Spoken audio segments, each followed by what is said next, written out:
making his Now Show debut, a comedian who's also an award-winning folk musician. It's David Eagle.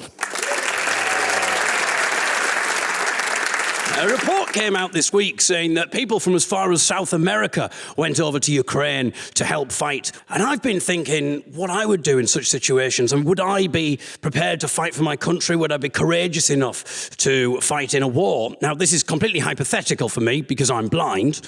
I'm aware that the last thing anyone wants is me wading into the fray. You know, one hand on the Kalashnikov, the other hand on the guide dog. Come on, Rover. It's a strange name for a Kalashnikov. Come on, Rover, we shall join the special disabled regiment I've heard about, the paratroopers.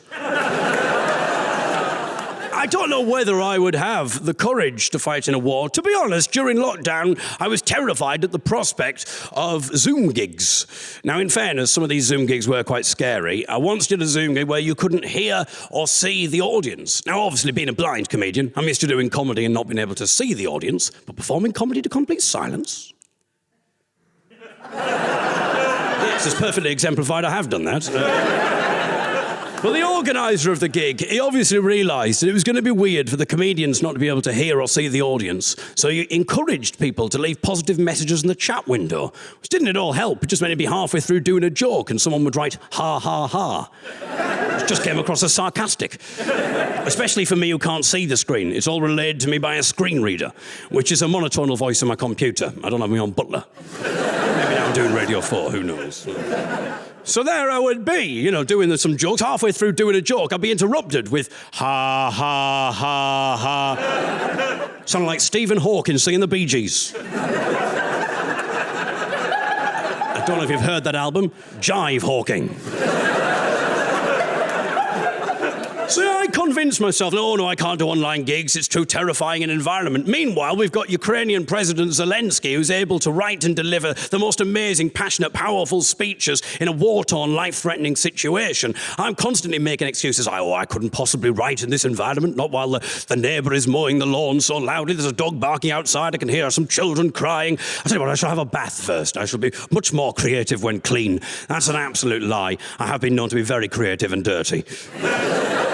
Another way that I often procrastinate is to Google myself.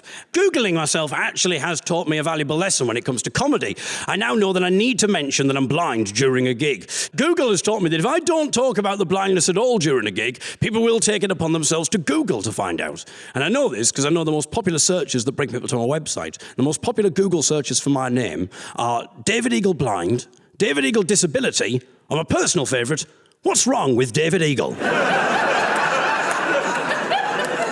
Which, in fairness, might have nothing to do with the blindness. It could be my therapist just resorting to Google in sheer exhausted desperation. The reason I mentioned that last bit about Googling myself is because I get to mention my own name 3 times on primetime BBC Radio 4. I might not be the funniest comedian, but I am a marketing genius, said David Eagle. I'm pleased that I've remembered what I wanted to talk to you about tonight, because unlike everybody else here, I can't read notes. A lot of people will cheat as well. They'll write their little jokes on their hands. I read Braille. That's really not going to help me. I've got no joke that's funny enough to have it perforated into me. You know, what's the next joke? Oh, yeah, the one I severed an artery for, that's right. It never really gets much of a laugh either. Literally, all in vain. When I was asked to do this, my brain, it was just constantly telling me, well, it's never going to happen, David. BBC Radio 4 is far too good for you. And, you know, and I was sort of, my internal monologue at one point said, you know what's going to happen, David? It'll just be sod's law. On Friday at 6:30, just as the show's about to go out, you know that's the moment that Putin is going to declare nuclear war. That would just be my luck, wouldn't it?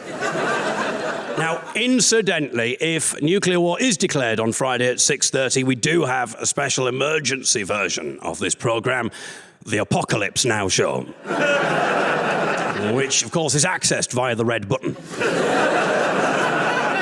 So I know that I need to ration myself when it comes to listening to the news. So sometimes I just need to turn the news off and do something altogether much more healthy and mentally nourishing. That's right, Googling myself. David Eagle, that is. Yes, I got my name in one more time. Thank you very much. Results.